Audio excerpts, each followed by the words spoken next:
5월 8일 금요일 가정예배 함께 하시는 여러분 모두는 영적 분별력을 가지고 바른 믿음의 걸음을 걸어가는 삶이 되시기를 예수님 이름으로 축복합니다. 찬송가 516장 함께 부르겠습니다.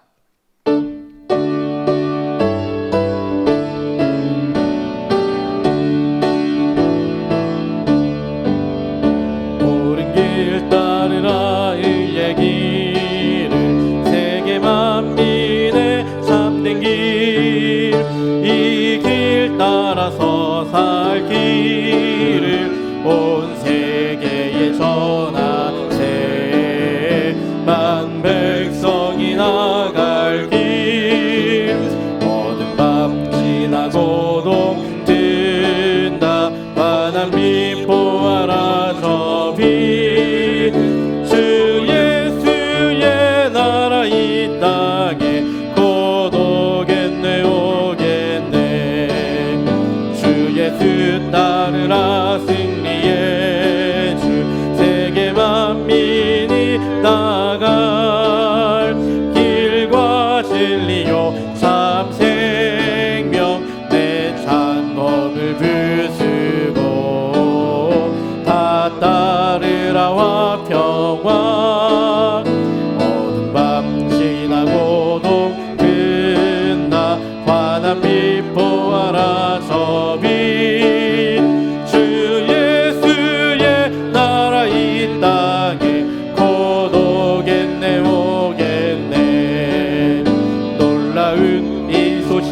알리어라. 세계 만민을 구하려 내 주 예수를 보내신 참 사랑의 하나님. 만 백성이 따를 길 어두운 밤 지나고 동튼다. 환한 빛 보아라 저 빛.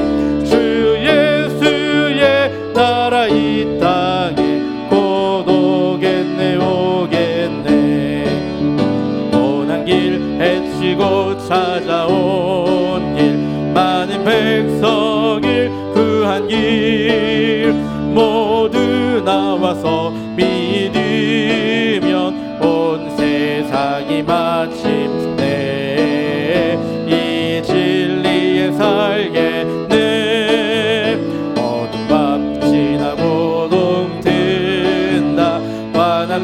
보아라 저 빛. 주 예수의 나라 이 땅에 곧 오겠네 오겠네. 하나님 말씀 마태복음 7장 15절부터 23절까지 보겠습니다. 거짓 선지자들을 삼가라. 양의 옷을 입고 너희에게 나오나 속에는 노략질하는 일이라. 그들의 열매로 그들을 할지니 가시나무에서 포도를 또는 엉겅퀴에서 무화과를 따겠느냐. 이와 같이 좋은 나무마다 아름다운 열매를 맺고 못된 나무가 나쁜 열매를 맺나니 좋은 나무가 나쁜 열매를 맺을 수 없고 못된 나무가 아름다운 열매를 맺을 수 없느니라. 아름다운 열매를 맺지 아니하는 나무마다 지켜 불에 던져지느니라. 이러므로 그들의 열매로 그들을 알리라. 나더러 주여 주여 하는 자마다 다 천국에 들어갈 것이 아니요 다만 하늘에 계신 내 아버지의 뜻대로 행하는 자라야 들어가리라. 그날에 많은 사람이 나더러 이르되 주여 주여 우리가 주의 이름으로 손자 노릇하며 주의 이름으로 귀신을 쫓아내며 주의 이름으로 많은 권능을 행하지 아니하였나이까 하리니 그때에 내가 그들에게 밝히 말하되 내가 너희를 도무지 알지 못하니 불법을 행하는 자들아 내게서 떠나가라 하리라. 아멘. 예수님을 믿고 따르는 삶은 좁은 문으로 들어가 좁은 길을 가는 것입니다. 힘들고 어렵습니다. 자기를 부인하고 자기 십자가를 져야 합니다. 희생을 감수해야 합니다. 그러다 보니 하나님의 백성들을 미혹하여 넓은 길로 가게 만들어 진리를 떠나게 만드는 자들이 있습니다. 거짓 선지자들입니다. 그래서 오늘 본문에서 예수님께서 말씀하셨습니다. 15절 상반절입니다. 거짓 선지자들을 삼가라. 바른 믿음으로 진리 가운데 거하려면 거짓 선지자들을 삼가야 합니다. 그들이 어떤 모습으로 접근하는지 본문 15절 하반절에 말씀합니다. 양의 옷을 입고 너희에게 나오나 속에는 노략질하는 일이라. 거짓 선지자들은 우리 영혼을 파멸시키는 노략질하는 일입니다. 그런데 양의 옷을 입고 접근합니다. 예의 바르고 인간미 넘치는 모습으로 접근합니다. 성경을 가지고 접근을 합니다. 말하는 것을 들으면 논리가 정연합니다. 심지어 이단이라고 문전박대를 해도 얼굴에 미소를 잃지 않습니다. 어찌하든지 사람들에게 호감을 주려고 애를 씁니다. 참 선지자인지 거짓 선지자인지 분별하기가 쉽지 않습니다. 어떻게 하면 거짓 선지자들을 분별하고 조심할 수 있습니까? 오늘 본문에 보면 예수님께서 거짓 선지자들을 삼가라고 하시면서 우리가 어떻게 해야 하는지를 몇 가지 말씀을 하셨습니다. 여러분이 말씀을 듣는 중에 거짓된 자들의 특징이 무엇인지를 잘 분별할 수 있는 그런 분별력을 갖는 시간이 되시기를 바랍니다. 첫 번째는 그들이 접근하는 동기를 살펴보아야 합니다. 많은 경우에 거짓 선지자들과 이단에 속한 자들은 교회를 신랄하게 비판함으로 접근합니다. 기성교회가 헌금에 대한 설교만 한다느니, 이웃을 돌아보지 않고 지나치게 큰 성전을 건축한다느니, 교권을 가지고 서로 싸운다느니, 이러한 말을 들을 때에 조심해야 합니다. 물론 기성교회들에게 여러 가지 문제가 있는 것은 사실입니다. 지상교회는 완벽하지 않습니다. 그러나 어떤 사람이 여러분에게 접근하여 교회를 비판하는 말을 들을 때에 속으로 질문하며 살펴야 합니다. 이 사람들이 교회를 비판하는 동기가 무엇인가? 순수하게 교회를 사랑하는 마음으로 하는 것인가? 아니면 자기들 모임에 끌어들이려는 것일까? 정말 순수한 마음으로 교회가 걱정되어서 그렇게 한다면 겸손히 받아들여야 할 것입니다. 그러나 이런 경우는 거의 없습니다. 거의 모두 우리로 교회를 멀리하게 하고 그러므로 자기들의 모임에 참여하게 하려는 것입니다. 단호하게 거절하고 물리쳐야 합니다. 사도행전 20장을 보면 바울이 밀레도에서 에베소 교회 장로들을 청하여 고별 설교를 했습니다. 그 설교 중에 거짓 선지자들에 관하여 말을 했는데 그들의 특징을 이렇게 언급합니다. 사도행전 20장 29절과 30절입니다. 내가 떠난 후에 사나운 이리가 여러분에게 돌아와서 그 양떼를 아끼지 아니하며 또한 여러분 중에서도 제자들을 끌어 자기를 따르게 하려고 어그러진 말을 하는 사람들이 일어날 줄을 내가 아노라. 하반절을 다시 들어보십시오. 또한 여러분 중에서도 제자들을 끌어 자기를 따르게 하려고 어그러진 말을 하는 사람들이 일어날 줄을 내가 아노라.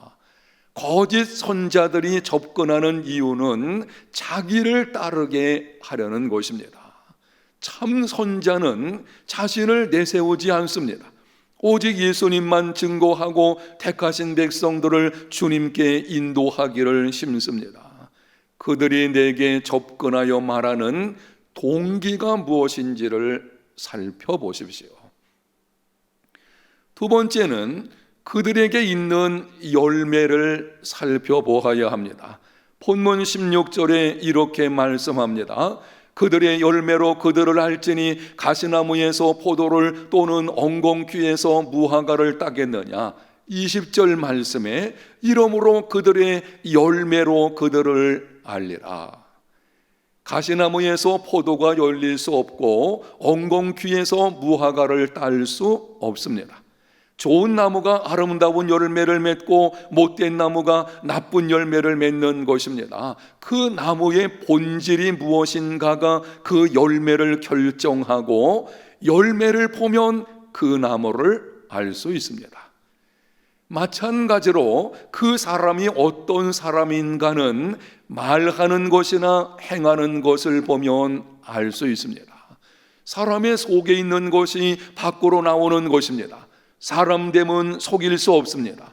거짓된 자들이 얼마 동안은 사람들을 속일 수 있지만 오래 가지 못합니다. 필경은 드러나게 됩니다. 열매를 보면 참된 자인지 거짓된 자인지를 알 수 있습니다. 열매는 신앙 인격을 말합니다. 바른 신앙에서 근거한 성숙한 인격을 말하는 것입니다.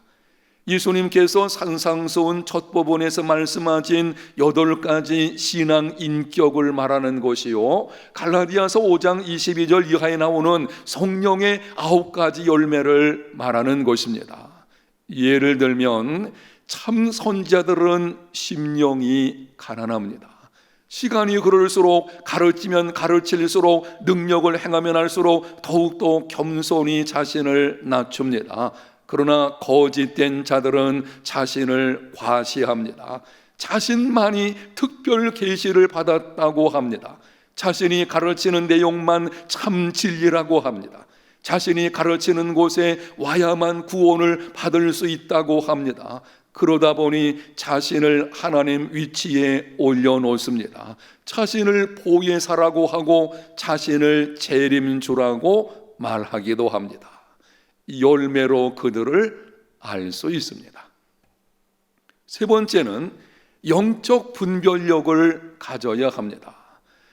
22절과 23절에 이렇게 말씀합니다.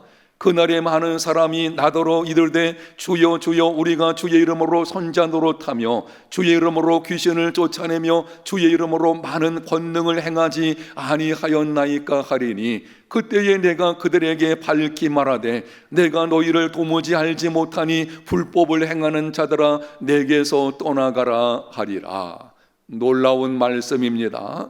주님의 이름으로 선지자 노릇하고 주님의 이름으로 귀신을 쫓아내고 주님의 이름으로 권능을 행하여도 예수님 다시 오시는 날에 버림을 당할 자들이 있다는 것입니다. 무슨 말씀입니까? 초자연적인 일들이 나타난다고 해서 다 옳은 것은 아니라는 것입니다. 그러므로 거짓 선자들과 이단의 미혹에 넘어가지 않으려면 영적 분별력이 있어야 합니다. 성령의 역사인지 아니면 악한 영들의 역사인지 아니면 인간적인 어떤 술수를 쓰는 것인지를 분별해야 합니다. 18세기 대각성 운동을 주도한 조나단 에드워즈가 1741년 9월 10일 미국 예일대학 졸업식에서 성령의 역사 분별 방법이라는 주제로 설교했습니다. 그 설교에서 성령의 적극적인 표지와 소극적인 표지에 대해서 언급을 했습니다. 성령의 적극적인 표지란 악한 영들이 절대 흉내를 낼 수 없는, 그리고 흉내를 내려고도 하지 않는 것들을 말합니다. 지금부터 여러분들에게 말씀드리는 5가지는 오직 성령의 역사하심으로만 나타나는 것들입니다. 여러분이 5가지를 잘 들으시는 중에 이러한 일들이 나타나면 이거는 성령의 역사이구나 라고 생각을 하시면 됩니다. 첫 번째는 예수님을 주, 그리스도, 하나님의 아들이라고 시인하게 하고 높이게 합니다. 둘째는 세상을 미워하도록 하며 죄에 대한 각성과 회개를 줍니다. 세 번째, 성경을 존중하고 성경을 사랑하도록 합니다. 네 번째, 진리의 영으로서 진리를 드러내주고 진리를 깨닫게 합니다. 다섯 번째, 하나님과 사람을 사랑하게 해줍니다. 이와 같은 다섯 가지는 악한 영들이 흉내낼 수 없는 오직 성령의 역사심으로만 되는 것입니다. 그런데 성령의 역사심에는 소극적인 표지가 있습니다. 소극적인 표지란 성령에 의해서 나타날 수도 있고 악한 영들에 의해서도 나타날 수 있는 것들을 말합니다. 예를 들면 인간의 신체에 나타나는 어떤 영향들, 눈물, 전율, 신음, 큰 소리 지르는 것, 금리빨로 변화되는 것, 웃음, 힘이 빠져 넘어지는 것 등 이러한 현상들은 성령에 의하여 나타나는 경우도 있지만 사탄의 역사에 의해서도 나타날 수 있습니다. 그러므로 영적 분별력이 있어야 합니다. 영적 분별력을 가지려면 어떻게 해야 합니까? 진리의 말씀인 성경을 부지런히 읽고 배워야 합니다. 매주일 주시는 말씀을 내게 주시는 말씀으로 집중하여 들어야 합니다. 교회에서 실시하는 각종 양육 훈련 과정에 등록하여 배워야 합니다. 배우고 확신하는 일에 거해야 합니다. 영적 분별력으로 거짓 선자들을 조심하는 믿음의 삶이 다 되시기를 예수님 이름으로 축복합니다. 하나님 아버지 감사합니다. 성령님의 도우심으로 영적 분별력을 주시고 그러므로 혼란한 시대에 바르게 분별하고 바른 믿음을 가지고 승리하는 믿음의 사람들 다 되게 하여 주시옵소서. 예수님 이름으로 기도합니다. 아멘.